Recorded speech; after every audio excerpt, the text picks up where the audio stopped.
বিশ্বাস করেন, ওয়াল্লাহি আল্লাহর কসম করে বলছি, বিশ্বাস করেন, আপনার ইন্তেকালের পরে 40 দিন সময় লাগবে না এদের আপনাকে ভুলে যেতে।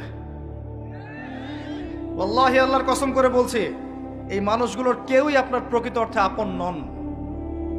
আপনার অবস্থানকে তারা ভালোবাসে, আপনাকে তারা ভালোবাসে না।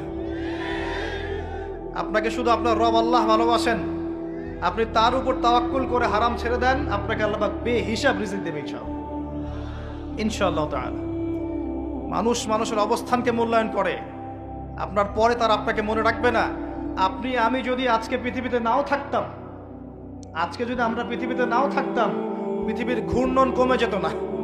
পৃথিবী ঘুরতই, রাত হতো, দিন আসতোই, আমাদের স্ত্রী সন্তানরা বেঁচে থাকতো, মা বোনরা বেঁচে থাকতো, সবাই যার যার জায়গায় ঠিকই থাকতো, আমরাই থাকতাম।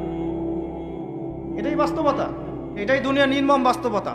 তাহলে এই দুনিয়ার সংক্ষিপ্ত জীবনে কাদের কথা চিন্তা করে আপনি আল্লাহর অবাধ্যতা করছেন? কাদের কথা চিন্তা করেন? স্ত্রী সন্তান পরিবার পরিজন ছেড়ে দেন, আল্লাহর ওয়াস্তে হারাম ছেড়ে দেন, হালালে চলে আসেন।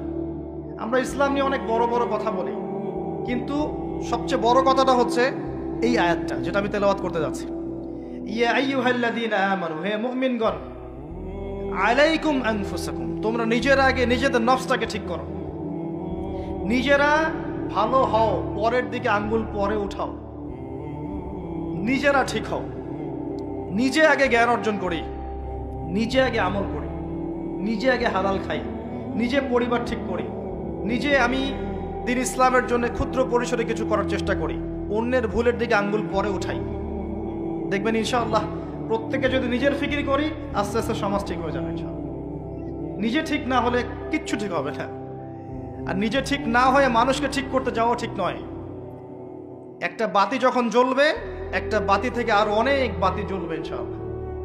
আল্লাহ পাক আমাদের সবাইকে হালাল রিজিক অন্বেষণ করার তৌফিক এনায়েত করুন, আমিন। যাদের হালাল রিজিকের সমস্যা আছে, আল্লাহ পাক যেন বেহিসাব রিজিকের ব্যবস্থা করে দেন, আমিন।